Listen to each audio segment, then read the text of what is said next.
Tiene la palabra asambleísta Luis Fernando Torres. Muchas gracias, señor presidente. La Ley de Fomento Productivo, que la estamos discutiendo en primer debate, le da oxígeno a la economía ecuatoriana para que ésta pueda respirar en medio de tantos controles, impuestos y regulaciones. Darle oxígeno para respirar no significa que pueda levantarse y correr.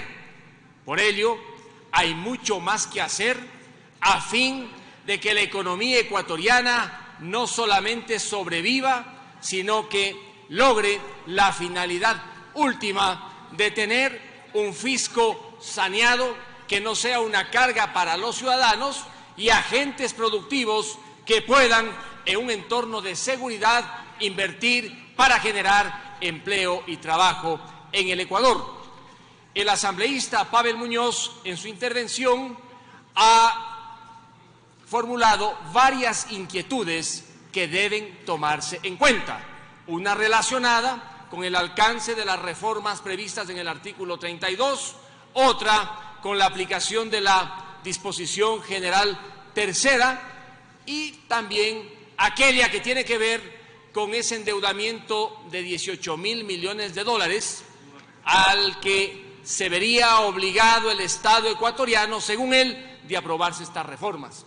En lo que no estoy de acuerdo con el asambleísta Pavel Muñoz es en su apreciación sobre los tratados bilaterales de inversión.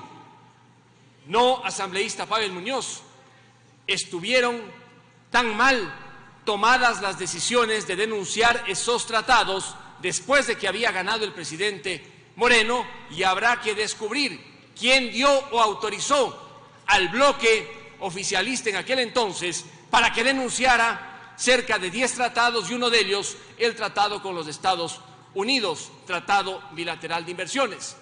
Pero más allá de estas denuncias está el arbitraje, un tema que tendrá que incorporarse, que hace falta, porque en la ley de alianza público-privadas, tal como está regulado el arbitraje, hay una verdadera trampa para que no vengan, porque se excluye arbitrajes necesarios en el país. Quiero yo esta tarde reflexionar sobre el hecho de que si vamos a aprobar una ley de fomento productivo, que esta ley sirva para que haya libre competencia en el país, en beneficio de los agentes ecuatorianos y no en beneficio de los agentes foráneos. Y voy a poner un ejemplo.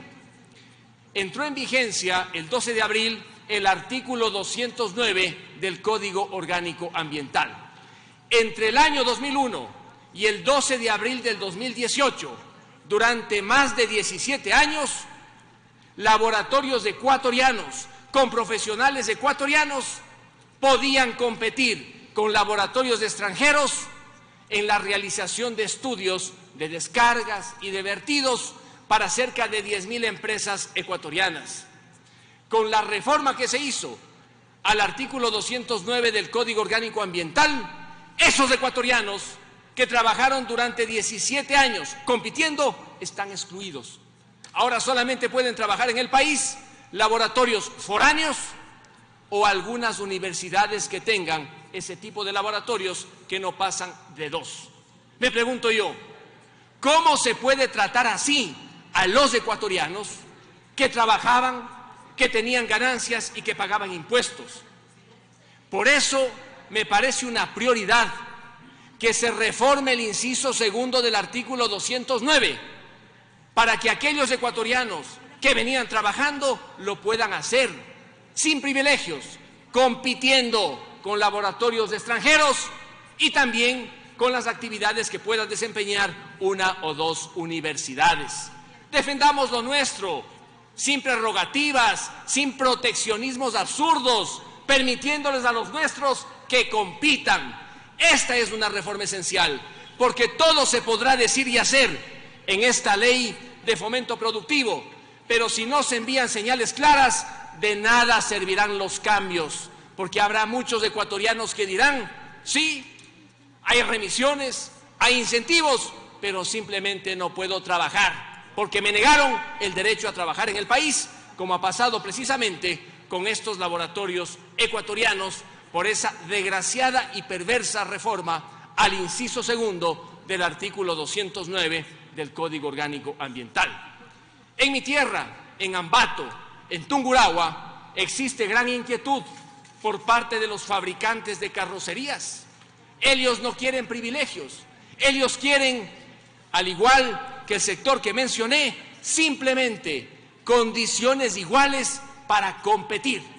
Y resulta que la legislación ecuatoriana está hecha para favorecer a aquellos que traen y compran carrocerías extranjeras en detrimento de quienes fabrican carrocerías en el país, generando empleo y trabajo.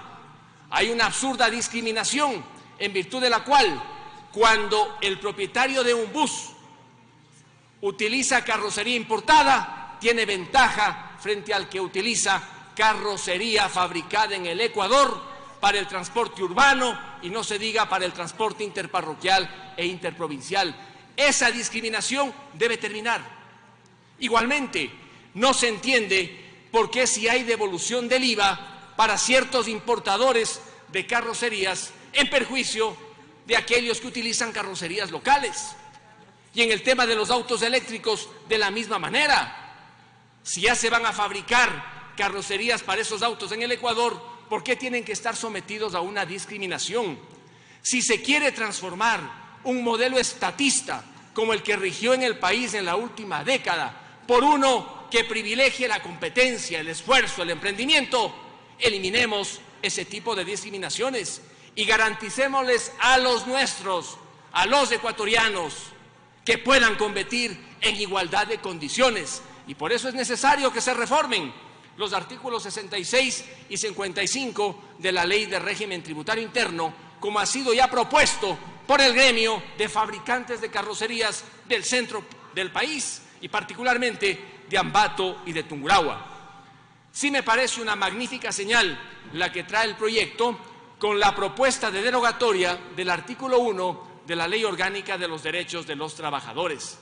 Es que esa ley sirvió para que los jueces de coactiva cobraran las deudas de la compañía, no a la compañía, sino a sus socios, a sus accionistas y especialmente a los minoritarios, a los que no pueden defenderse. Hay casos en este país de socios o accionistas de compañías anónimas, de compañías de responsabilidad limitada, que teniendo el 1%, siendo personas de la tercera edad, están coactivadas por la totalidad de la deuda de la compañía con el IES, con la Corporación Financiera Nacional, con Petroecuador y otras entidades públicas.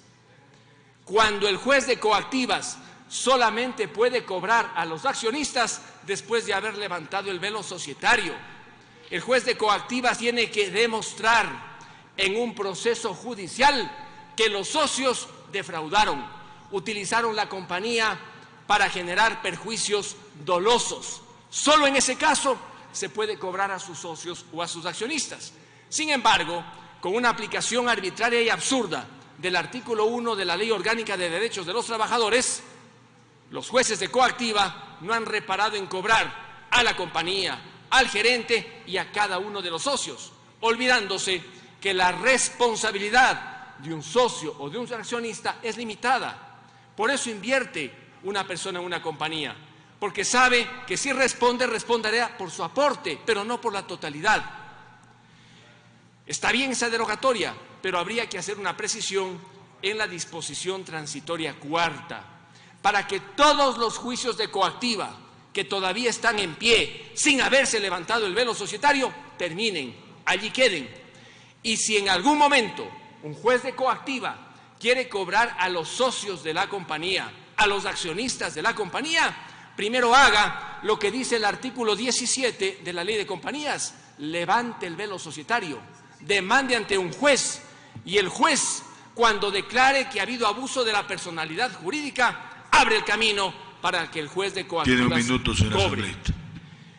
Esta precisión es fundamental para que los jueces de coactivas que han venido abusando, y varios jueces que tendrán que ser investigados, que no tuvieron la entereza de pararse frente a estos jueces para defender los derechos de socios de accionistas en acciones constitucionales, no cometan más abusos en el país. Esta ley indudablemente abre el camino para importantes transformaciones, pero no nos olvidemos también de lo que importa en el día a día, con quienes forman parte de compañías, con quienes son productores, como en mi tierra, de carrocerías, Ambato y Tungurahua, o aquellos ecuatorianos técnicos que tienen sus laboratorios y misteriosamente desde el 12 de abril, cuando entró en vigencia el Código Orgánico Administrativo, por el artículo 209 de ese código, ya no pueden trabajar. Muchas gracias.